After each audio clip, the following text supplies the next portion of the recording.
Halo semuanya, kenalin gue Rian dari Teknik Mesin 2018 yang alhamdulillah diamanahi oleh Adit untuk menjadi Kepala Departemen Pengembangan Organisasi atau yang biasa kita dengar dengan Departemen PO. Jadi, Departemen PO sendiri merupakan departemen yang mengurusi kebutuhan dasar anggota, khususnya terkait pengembangan diri dan apresiasi anggota. Nah, di kepengurusan Adit kali ini, Departemen PO tuh bakal pakai hashtag Pokemon. Karena gue mikir Departemen PO sendiri itu kayak Pokemon Trainer, dimana Pokemon Trainer itu sendiri punya dua tujuan besar. Yang pertama, mencari Pokemon sebanyak-banyaknya di daerah sekitar. Nah, dalam kasus ini, Departemen PO itu bakal mendata orang-orang yang punya ketertarikan khusus terhadap pengembangan budaya Lampung, dan kemudian kita ajak untuk bergabung dengan Ubala itu sendiri. Terus tujuan selanjutnya itu mengembangkan Pokemon yang ada supaya kuat dan bisa melawan musuh-musuh yang ada. Nah, dalam kasus PO sendiri, harapannya kita bakal memanage orang-orang yang sudah ada, yang sudah menjadi masa Ubala. Kita kembangin, kita apresiasi dengan harapan mereka bisa survive dan bisa eksis di selama perkuliahan di ITB ini. Nah, selanjutnya dari Adi sendiri sebenarnya memberikan arahan untuk departemen ini, yaitu mengawasi dan membantu divisi PSDA dan MSDA untuk menjalani program kerjanya. Nah, dari arahan tersebut itu gue turunin jadi 5 fungsi kerja. Yang pertama, berkoordinasi dengan ketua Ubala dan departemen lain dalam menjalankan badan pengurus. Jadi nanti gue bakal berkoordinasi dengan Kiai dan kepala departemen yang lainnya untuk menjalani BP ini. Nah, BP ini baiknya gimana nanti bakal kita rundingin bareng-bareng. Terus yang kedua, bertanggung jawab terhadap divisi-divisi yang dibawahi. Nah, jadi nanti gue bakal bertanggung jawab secara penuh terhadap divisi-divisi yang gue bawahi, baik dalam keberjalanannya, dalam pengonsepannya, dan lain-lain. Terus yang ketiga, bersama divisi yang dibawahi bekerja sama untuk membuat program kerja sesuai dengan arahan Adit juga. Jadi Adit ini udah ngarahin juga, nggak cuma ngarahin ke departemennya, tapi dia juga udah memberikan arahan ke tiap divisi. Jadi nanti gue ngerundingin bareng-bareng divisi yang ada untuk membentuk program kerja yang ada, tapi juga nggak melenceng dari dari arahan yang Adit berikan. Terus fungsi kerja yang keempat itu gue bakal mengawasi dan menghadiri setiap program kerja divisi yang gue bawahi. Ya itulah.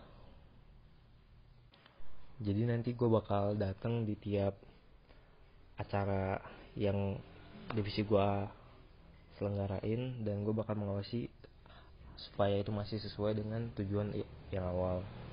Terus yang terakhir, gue bakal membuat laporan pertanggungjawaban atau LPJ departemen ini ke BPA. Nah, untuk parameter keberhasilannya sendiri, jadi tadi kan ada 5 fungsi kerja. Untuk fungsi kerja yang satu dan kedua itu gue gabungin dengan parameter keberhasilannya, itu melakukan rekapitulasi keberhasilan divisi. Itu punya bobot 5%. Terus fungsi kerja yang ketiga punya parameter keberhasilan, yaitu tercapainya parameter keberhasilan divisi. Itu bobotnya 60%. Untuk fungsi kerja keempat, itu parameter keberhasilannya menghadiri program kerja divisi, itu bobotnya 20%. Dan yang terakhir, untuk fungsi kerja yang kelima, parameter keberhasilannya terkumpulnya laporan rutin tiap divisi ke pengawas BPA, itu bobotnya 15%. Mungkin sekian aja dari Departemen Pengembangan Organisasi. Selanjutnya bakal langsung dilanjutin ke divisi-divisi di bawah saya. Terima kasih. Halo, perkenalkan, nama saya Muhammad Rifki Rivaldi sebagai Kepala Divisi Manajemen dan Apresiasi Anggota Teknik Kelautan 2018.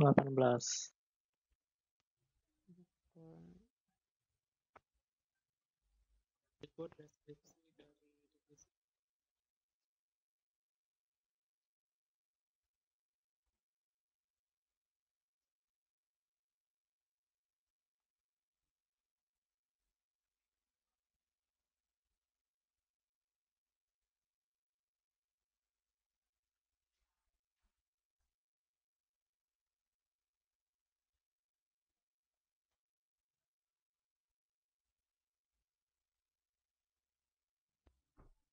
Berikut deskripsi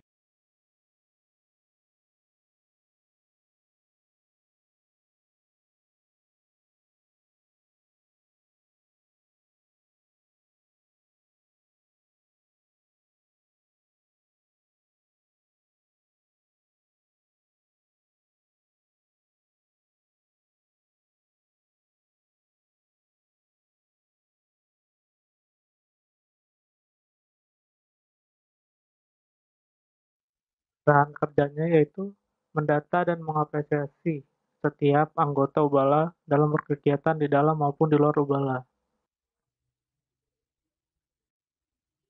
Dan fungsi kerjanya yaitu mendata anggota Ubala dalam berkegiatan.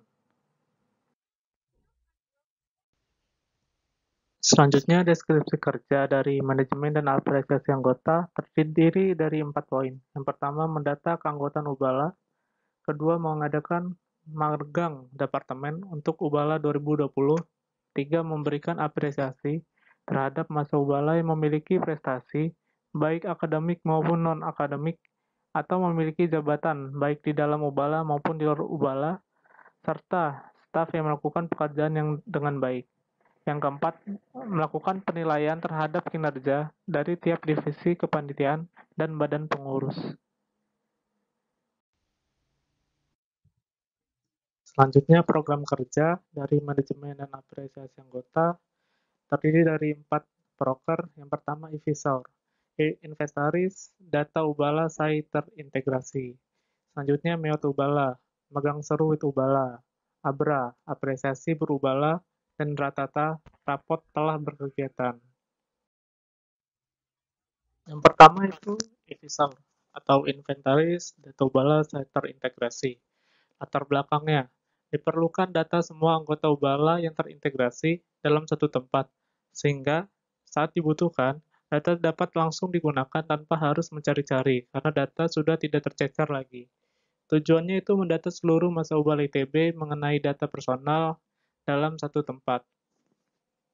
Deskripsinya, terdiri dari data personal dan data partisipasi masa Ubala, di mana data personal dari Ubala 17-19 sudah terdata dengan baik.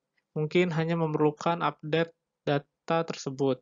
Sedangkan untuk data personal Ubala 2020 akan diambil melalui Typeform.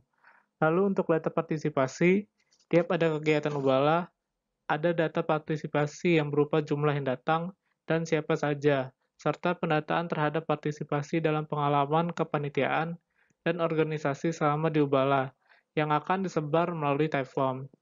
Data partisipasi masa Ubala dalam pengalaman kegiatan kepanitiaan dan organisasi di Ubala berupa soft file akan diteruskan lagi kepada sekretaris.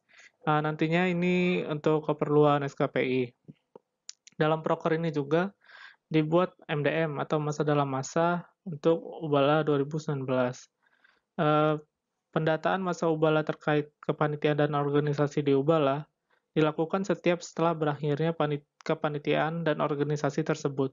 Tujuannya ialah untuk mengurangi tidak tepatan data yang sebenarnya. Misal ngisinya kayak bohong gitu, nggak sesuai jadinya. Lalu waktu pelaksanaan. Yang pertama 3 bulan pertama kepengurusan untuk data personal. Kenapa 3 bulan? Karena takutnya ada pengubahan data kembali. Misal kayak semester depan ada yang pindah gitu, nanti ganti lagi alamatnya. Lalu waktunya selama kepengurusan BP.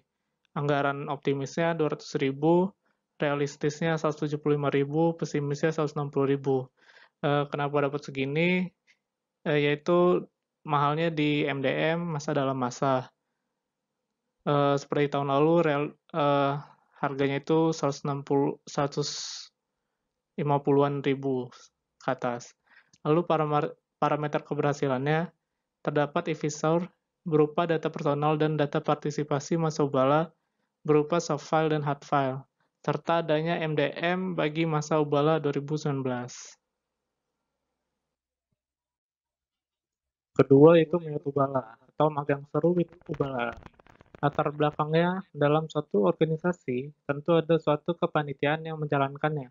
Untuk itu, perlu dilakukan staffing magang departemen terhadap masa Ubala 2020, di mana hal tersebut dapat melatih kerjasama serta pengalaman anggota dalam berorganisasi. Tujuannya itu mengenalkan masa Ubala 2020 ke departemen-departemen yang ada di badan pengurus, sehingga dapat dijadikan pandangan untuk staffing di pengurus selanjutnya. Deskripsinya terdiri dari rekrutmen staf magang dan kumpul akbar magang, di mana magang hanya dibuka bagi masa Ubala 2020. Divisi manajemen dan apresiasi anggota akan menyebarkan Typeform kepada masa Ubala 2020 dengan format berupa nama, angkatan Ubala, minat departemen, dan alasan memilih departemen tersebut. Setelah itu, Divisi Manajemen dan Apresiasi Anggota akan memplot masa berdasarkan dengan minat dan alasan memilih. Juga akan berkomunikasi dengan departemen yang lainnya dalam proses rekrutmen tersebut. Lalu, Safal akan diteruskan ke Medinfo untuk dipost melalui sosial media Ubala. Lalu selanjutnya untuk kumpul magangnya dilakukan setelah beberapa hari setelah pengumuman hasil rekrutmen per departemen. Waktu pelaksanaannya itu bulan Oktober 2020, setelah berakhirnya kegiatan Kagak Ngapa berlangsung. Lalu waktunya lagi sama pengurusan BP 2020-2021. Anggarannya 0. Untuk parameter keberhasilannya, seluruh masa Ubala 2020 mendapatkan staffing di Departemen Ubala. Tiga itu apresiasi berubala. Latar belakangnya, terdapat anggota Ubala yang memiliki kontribusi lebih dalam berorganisasi di Ubala dan berprestasi lebih di luar Ubala, baik dalam bidang akademik, non-akademik, maupun berorganisasi.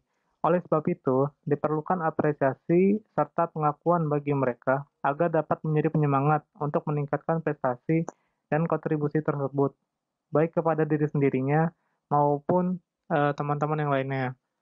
Tujuannya, memberikan apresiasi terhadap masa Ubala terhadap keaktifan dan pencapaiannya, baik di dalam maupun di luar Ubala, sehingga dapat memotivasi masa untuk selalu meningkatkan prestasi serta kontribusinya.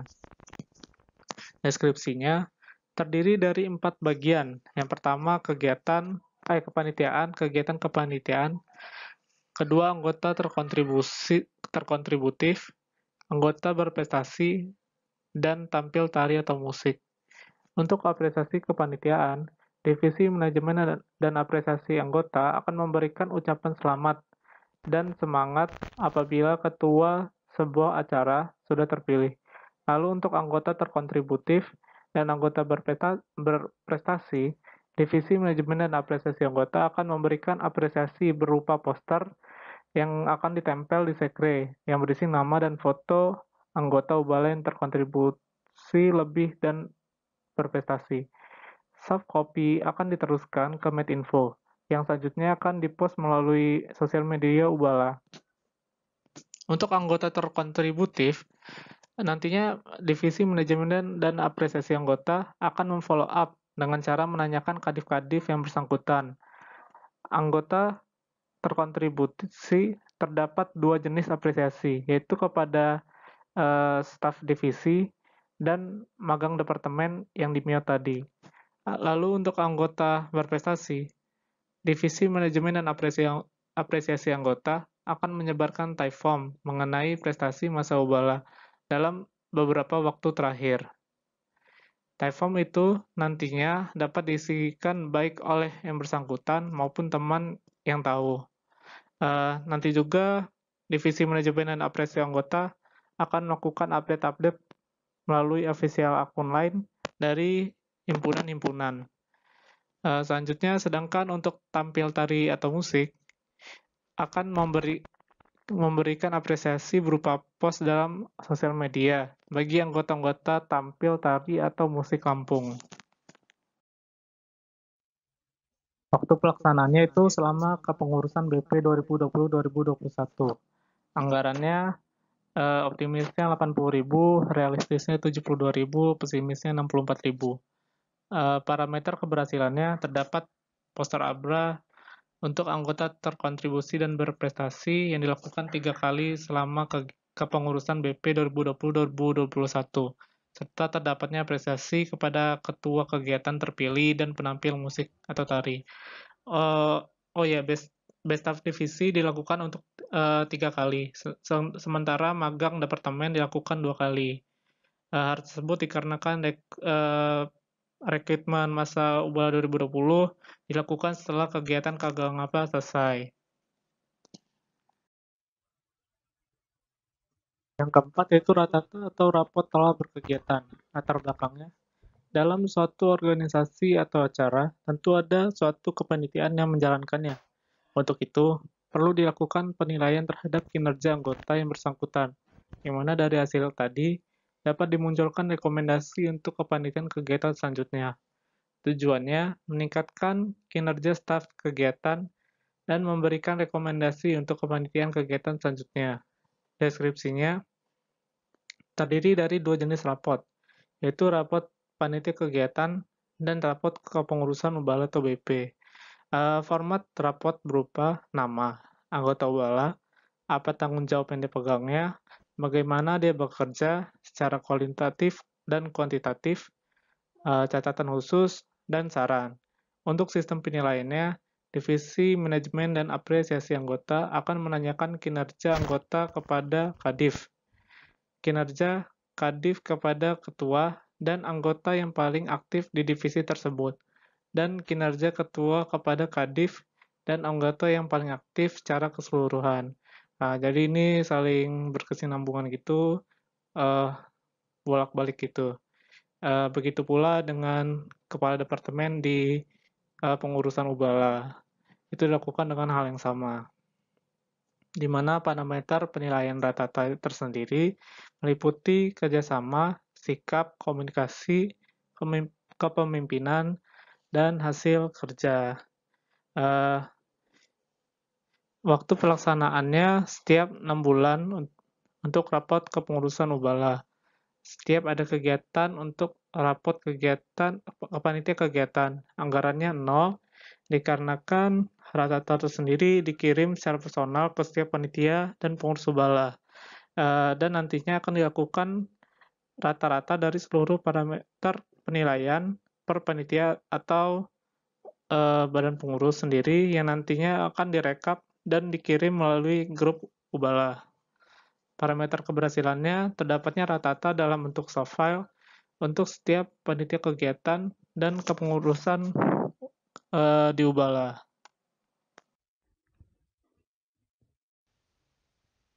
Parameter keberhasilannya, yang pertama evisor. Parameter KPI-nya terdiri dari jumlah masa yang terdata dalam data personal. Bobotnya 15 dengan targetnya 100%. Selanjutnya, setiap kegiatan Ubala terdata dalam data partisipasi. Dengan bobot 10, targetnya 80% kegiatan yang terdata.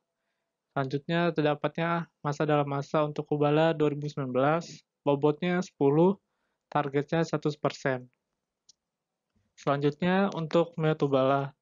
Seluruh masa Ubala 2020 mendapatkan staffing di Departemen Ubala. Bobotnya 10 dengan targetnya 100%. ABRA. Dengan jumlah poster masa Ubala berprestasi. Dengan bobot 10, targetnya 3 poster. Selanjutnya, jumlah poster staf divisi terkontributif yang dipublikasikan. Bobotnya 10 dengan targetnya 3 poster. Selanjutnya, jumlah poster magang departemen terkontributif yang dipublikasikan. Bobotnya 5 dan targetnya 2 poster. Selanjutnya, setiap ada ketua terpilih ada apresiasinya. Bobotnya 5 dengan targetnya 100%. Selanjutnya, setiap ada tampil tari atau musik ada apresiasi, bobotnya 5, targetnya 100%.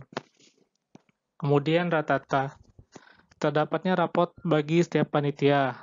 Bobotnya 10, targetnya 100%, dan terdapatnya rapot bagi setiap pengurus Ubala. Bobotnya 10, targetnya 100%, dan bobot di total menjadi 100%.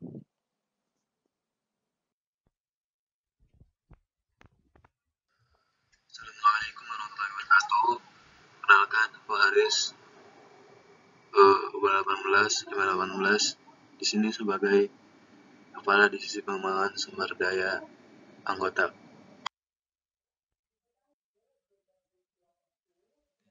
Divisi.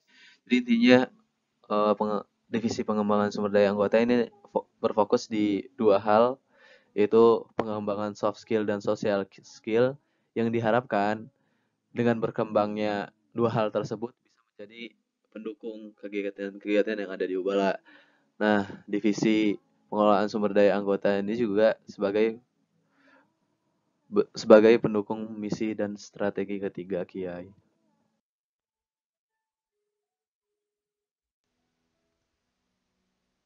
Arahan kerja. Jadi arahan kerja PSDA sini yaitu membentuk wadah pelatihan organisasi bagi anggota Ubala dan merancang grand design kaderisasi Ubala.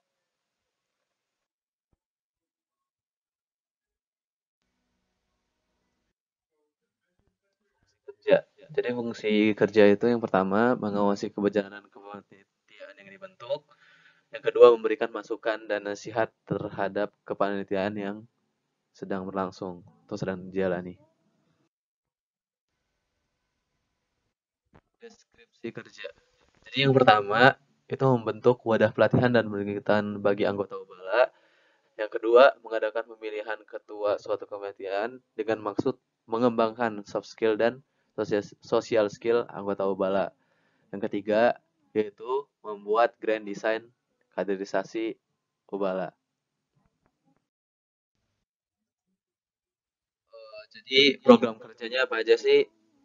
PSDA ini ada 5. Yang pertama, Ohu dan Kagangapa. Yang kedua, Bulan Bakti Ubala. Yang ke-17. Yang ketiga, Sekolah Kepanitiaan. Yang keempat, DKO. Yang kelima, pembentukan Grand Design Kaderisasi.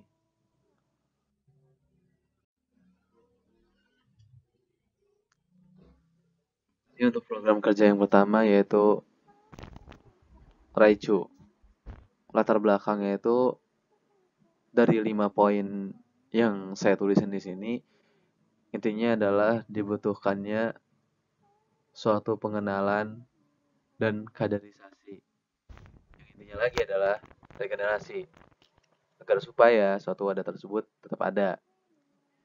Nah, untuk tujuan yang pertama regenerasi anggota Ubala, yang kedua menginisiasi pemilihan ketua OHU dan Kagangapa, yang ketiga mengawasi keberjalanan OHU dan Kagangapa. Untuk deskripsi, divisi PSDA menginisiasi pemilihan ketua OHU dan Kagangapa serta mengawasi dan memberikan masukan dalam keberjalanannya. Oprek untuk waktu pelaksanaan, oprek itu 6 sampai 9 Mei, hearing dan terpilih itu 22 Mei. Jadi hearingnya cuma sekali aja atas saran dari PSDA tahun lalu.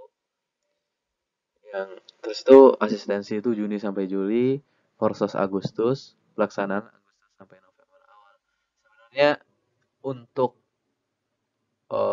pelaksanaan ini tentatif karena belum diumumkannya lagi kebijakan kampus tentang bagaimana selanjutnya gitu loh. Apakah kita nanti masuk atau tetap online. Nah, itu bakal mempengaruhi si program kerja ini. Tentang materi dan metodenya pasti bakal berubah. Makanya ditunggu kebijakan dari kampus. Nah, untuk anggaran tuh optimis 50.000, realistis 30.000. Untuk parameter keberhasilan, seluruh calon anggota. Yang pertama, seluruh calon anggota Ubala yang terlatih memenuhi parameter yang sudah ditentukan oleh panitia OKU dan Kagangapa.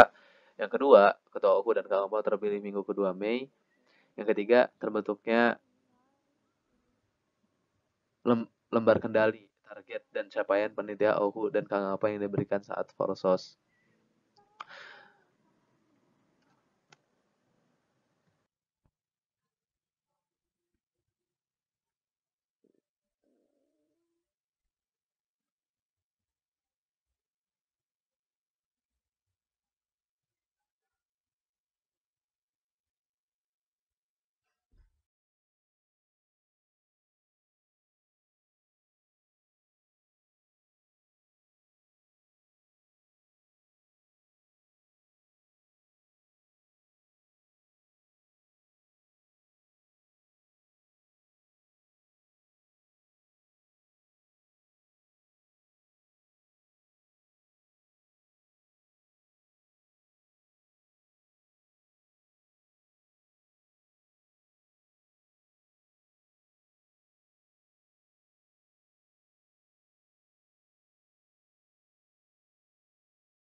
Kedua, Bulba Sahur, bulan bakti Ubala 17 untuk masyarakat kampung. Jadi untuk latar belakang program kerja ya, yang kedua ini adalah yang pertama pemenuhan misi kelima Kiai, yaitu meningkatkan hubungan sosial anggota Ubala dan masyarakat sekitar. Yang kedua pasal 5 anggaran dasar Ubala ITB. Yang ketiga tridharma perguruan tinggi. Ketiga yaitu pengabdian masyarakat. Tujuan yang pertama menginisiasi pembentukan kepanitiaan Bulan Bakti Ubala. Yang kedua menguasai kewajaran Bulan Bakti Ubala. Deskripsi PSD. Untuk deskripsinya, divisi PSDA menginisiasi pemilihan ketua BBU serta menguasai dan memberikan masukan dalam perjalanannya. Nah, untuk waktu pelaksanaan yaitu tanggal 27 sampai 29 Agustus, hearing dan terpilih 4 September, untuk Parsos 5 Oktober, pelaksanaan Agustus hingga minggu kedua Januari. Untuk waktu pelaksanaan ini sebenarnya tentatif karena ini akan mengikuti seiring perubahan kebijakan kampus tentang kedepannya kita ini bakal gimana kuliahnya segala macam, karena itu bakal mempengaruhi ini. Bukan kebijakan kampus juga kebijakan pusat, kebijakan pemerintah. Karena biasanya Bulba Sahur ini kan seperti biasa mengadakan TO, roadshow dan lain-lain yang sudah kita rasakan sebelumnya.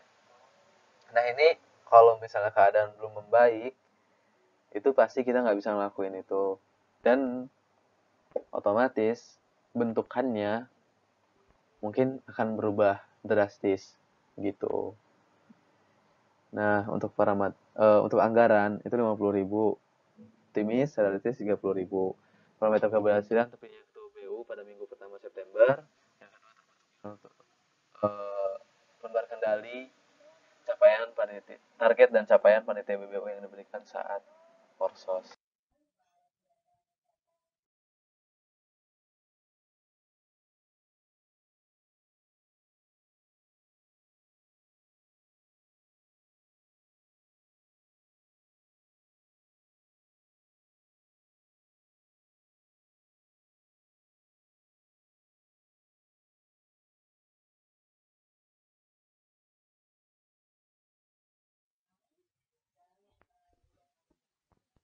Program kerja yang ketiga, terus sekolah kepanitiaan pendidikan real. Nah, latar belakangnya itu anggota Ubala tingkat 2 yang belum pernah mungkin menjalankan kepanitiaan. Nah, maka diperlukannya suatu pembekalan agar supaya dalam membuat konten dan eksekusi itu tepat sasaran, itu benar.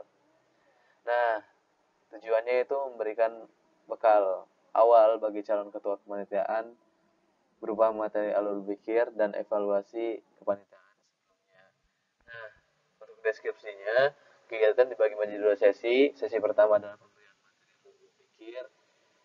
Sesi kedua, sharing pengalaman serta evaluasi dengan mantan ketua kepanitiaan terkait. Nah, ini pasti dilakukan secara daring ya. Nah, untuk pelaksanaannya itu jadi skripnya dibagi 2 untuk kepanitiaan OHU kader dan kepanitiaan BBU.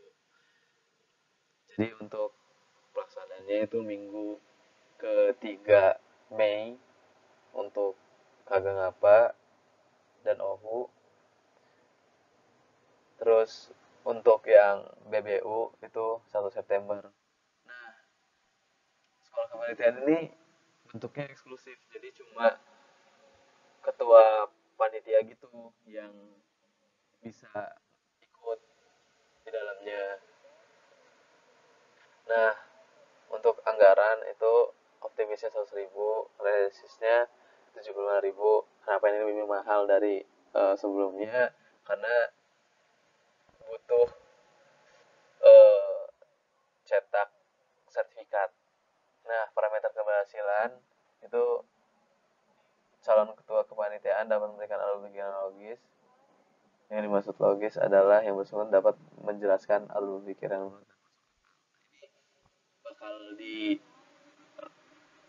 apa sih nilai lewat form gitu. Nanti gua bakal bikin form tuh tentang pertanyaannya tentang gimana materi yang diberikan segala macam dan juga penilaian dari si pemateri, karena nanti ada uh, tes singkat gitu sih sama pematerinya. Nah, yang kedua itu calon ketua kepanitiaan mengetahui evaluasi kepanitiaan sebelumnya. Jadi ini nih uh, si calon ketua kepanitiaan ini bakal ini sih apa namanya wawancara. Ini kayak beda hari gitu sebenarnya gitu.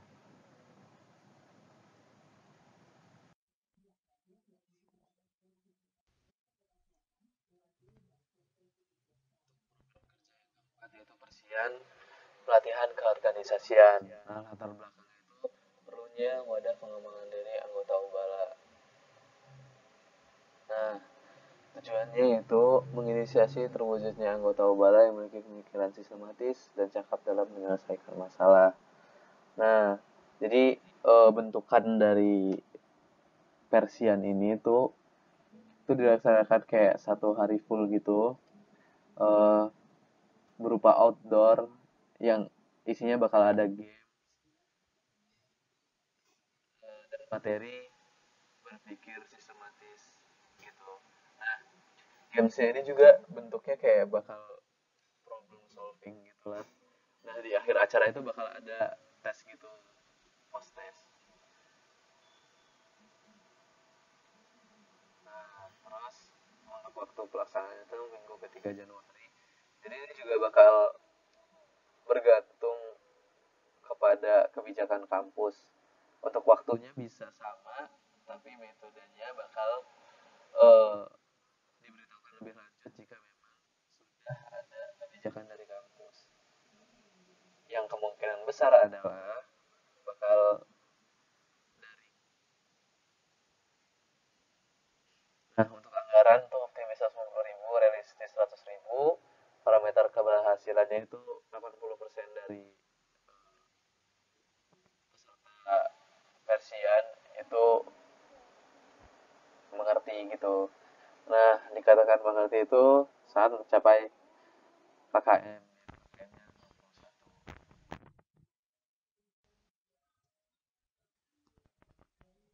Program kerja yang kelima ini yaitu Arcanina, kepanjangannya Arsip Rancangan Grand Design Kaderisasi. Jadi ini program kerja yang nggak baru sebenarnya karena sudah ada. Jadi latar belakangnya apa sih? Yang pertama ada di GBHK, yang kedua ada di arahan kerja, yang ketiga itu RUKKM ITB tentang perjenjangan nilai gitu. Nah, intinya adalah perlu adanya pemrumusan nilai-nilai di setiap jenjang yang ada di Ubala supaya masa Ubala itu ngerti peran dan posisinya di unit budaya Lampung. Nah, tujuannya itu yang menginisiasi bentuknya Grand Design Kaderisasi Ubala. Terus tuh deskripsinya akan dibuka oprek tim pembentukan Grand Design Kaderisasi. Lalu dalam setiap bulan akan ada pertemuan bidang kali untuk bahas Grand Design Kaderisasi Ubala ini. Jadi kalau misalnya mau diskusi gitu, mau ada pertemuan ini, pasti bakal dikasih tahu sih di grup dan terbuka juga untuk misalnya dia bukan timnya itu mau coba masuk diskusi gitu itu nggak apa-apa gitu. Nah, jadi waktu pelaksanaan itu oprak itu minggu ke 1 Juni, terus itu pelaksanaannya itu minggu ke 2 Juni sampai minggu ke 3 Februari. Nah, untuk anggaran tuh optimis tuh 50.000, realistisnya 30.000. parameter keberhasilannya itu yang pertama terbentuknya tim pembentukan desain organisasi, yang kedua itu progres pembentukan GDK dalam bentuk draft setiap pertemuan. Itu sekian.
Untuk program kerja yang ketiga itu sekolah kepanitiaan.